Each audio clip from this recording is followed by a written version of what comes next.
to some drama. You want some football drama? Here's some basketball drama. In Hollywood, Pacers, Lakers, LeBron getting ready for this one. And we focus on Russell Westbrook. Taking the fourth quarter, 7:34 remaining. He's got the ball right there. A little spin in the lane. Can't hit the turnaround jumper. That's not the big moment here. Watch Russ on defense. Lackadaisical might be a compliment here. Watch. Caris LeVert gets the ball, drives to the hoop. Not much from Westy. He was benched not long after that. Just over 2 minutes remaining in the fourth. Pacers up 6. Caris LeVert. The three from the wing. 22 points in the fourth quarter, 30 in the game. Next possession for the Lakers. LeBron with the three, and it's Brick City. Lakers lose 111-104. Here's LeBron on Russ after the game. How was Russ after the game? Is that the sort of thing that bothers him?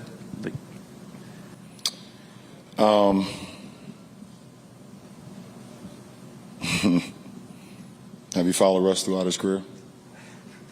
Not as closely as you have, probably. Okay. Have you followed Russ throughout this season? Yeah. Would you think that would bother Russ not being in the late game? Okay. There goes your answer. Okay, let's welcome in Stephen A. Smith. Now, Stephen A., I just have...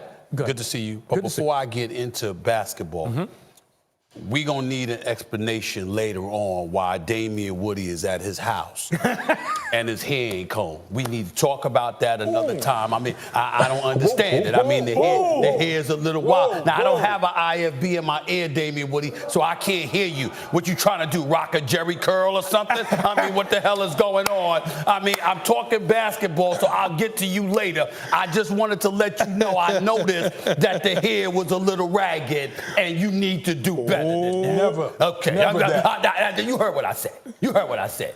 And you would say that if he was in studio. Damn right. Oh, okay. I got a comb. I got a comb for you, Damian Woody. Now, let's get back to basketball, bro. Let's go. How you doing? How you doing, man? It's good to see you. I'm good. All right. Just tell me what you make of LeBron's reaction, because also Dave McMenamin had some reporting. Westbrook had left the locker room by the time his teammates were finished showering, foregoing any post-game discussion, similar to what LeBron did a couple days earlier after that blowout loss. What do you make of benching Westbrook? Usually I'm not an advocate of that. Your professionals show up and do the interview. In Russell Westbrook's case, I don't blame him, because this is not a guy that's accustomed to being benched. Okay? He's been a starter throughout his career. This dude has never shortchanged anybody with effort. I got issues with his jump shot. I got issues with his decision-making as a point guard. I got issues with his free throws. I do not have issues with his basketball character as it pertains to his effort. He never shortchanges you with effort. And so for him to be benched, I've been saying this for days, ever since Magic Johnson threw out this tweet, and I'm going to say it again. Change is coming. Now, I don't know if it's going to mean via a trade or Frank Vogel getting fired. But clearly, Frank Vogel is feeling some heat. They're a 500 team. They're average at best. They're not a very good team. They weren't great when Anthony Davis was there, shooting 17% from three-point range, even though the brother was averaging 24 and 10. And we know how big time Anthony Davis can be. You're 18th in defensive efficiency. You're like 27th overall in points allowed. If you're Frank Vogel, you are a head coach in the NBA because of your prowess as a defensive-minded coach. So for him to make the decision, I'm not seeing what I want to see defensively, and I'm making that change. That tells me he's feeling the heat, and it's telling me he made an appropriate decision, because he's saying if I'm going to go down, I'm going to go down my way. We got to prioritize being able to stop people, and I don't have a problem with that. So can I ask you this? Does the brunt of the blame then go on Vogel for what you're seeing in that highlight? For example, for what you're seeing with Russell Westbrook on defense right there? No. It doesn't go with Frank Vogel. I mean, he's going to be the scapegoat. The reality of the situation is, and I've said this before as well, Frank Vogel wasn't their first choice. He wasn't their second choice. He wasn't their third choice. He was here on Get Up with Greeny. You understand what I'm saying? Nobody was thinking about him as a head coach after he lost the job in Orlando. They wanted Ty Lue. They wanted Monty Williams, but they wanted to be able to pick your staff, and they wanted to make sure that Jason Kidd was on it, because at one time they fantasized about him being their head coach. And then Frank Vogel said, hell, I'll take the job. I mean, what am I doing? And he took the job. And props to him, because he ended up winning a title because of it. He's got, as far as I'm concerned, a tremendous staff. At the end of the day, they're older. You know this. And they're devoid of prolific shooters who are their stars. Malik Monk is having a damn good season. Carmelo Anthony sporadically has been really, really good. You got other guys that have contributed. But LeBron is, as far as I'm concerned, playing like an MVP candidate. That was not the case with Anthony Davis. That damn sure ain't the case with Russell Westbrook. And when those are the two of your cornerstones of the franchise, and you've got to rely on them, and you're getting what you got from them thus far this season, you're going to have the results they had. Does Russell Westbrook finish the season as a Laker? I believe so, but only because his contract is so steep, you're not going to find a whole bunch of takers. If his contract was movable, Westbrook would be gone tomorrow. I think the Lakers would make that call. And at the end of the day, this is what the bottom line came down to. You had an opportunity to get DeMar DeRozan. You didn't pursue it. You had an opportunity to get Buddy Hield from Sacramento, who's a sniper. The things that you didn't pursue was because Russell Westbrook went to LeBron. I want to be a Laker. I want to be a Laker. LeBron bought in, convinced Anthony Davis to buy in. As a result, you're Rob Pelinka and Jeannie Buss. You feel compelled to buy in.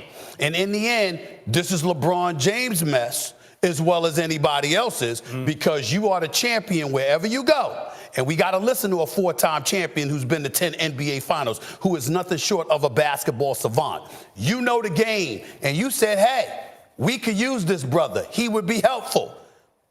Well, guess what? You're just as culpable as anybody else. It's just a hell of a lot easier to replace the coach than it's going to be to replace the player. But I can assure you, something is going to happen before the trading deadline. I don't know whether it's a player being moved or it's a coach being fired.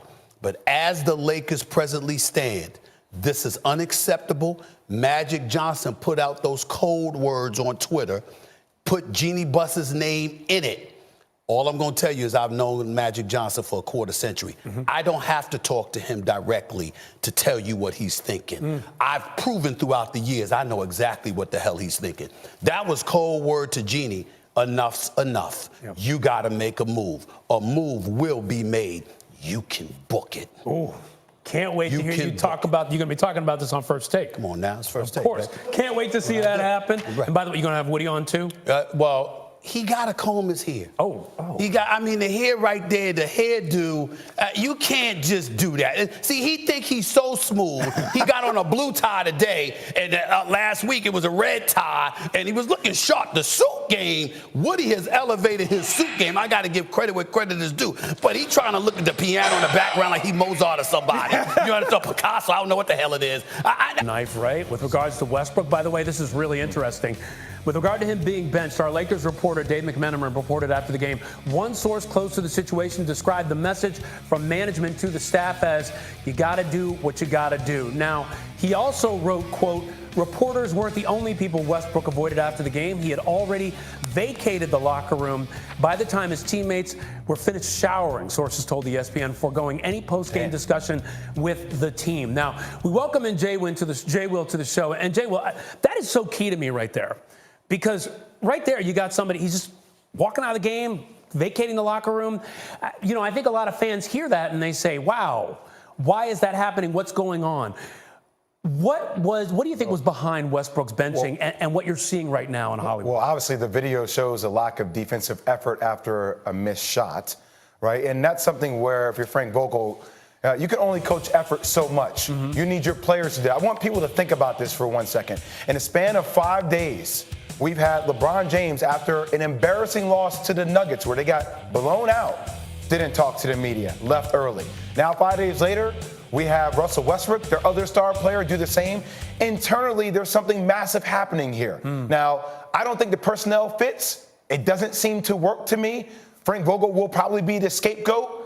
But when you start looking at pieces and how it works out defensively, what this team needs, I don't think if you bring Phil Handy in or David Fizdale, that's going to change how this team is being seen. The pieces just don't fit. You have an old team that defensively they were together a couple years ago when they won a championship that fit the way they actually wanted to play from Frank Vogel's perspective. Now you bring an older team in that doesn't have the same defensive-minded players on the team, and that's why they rank 27th in points allowed per game.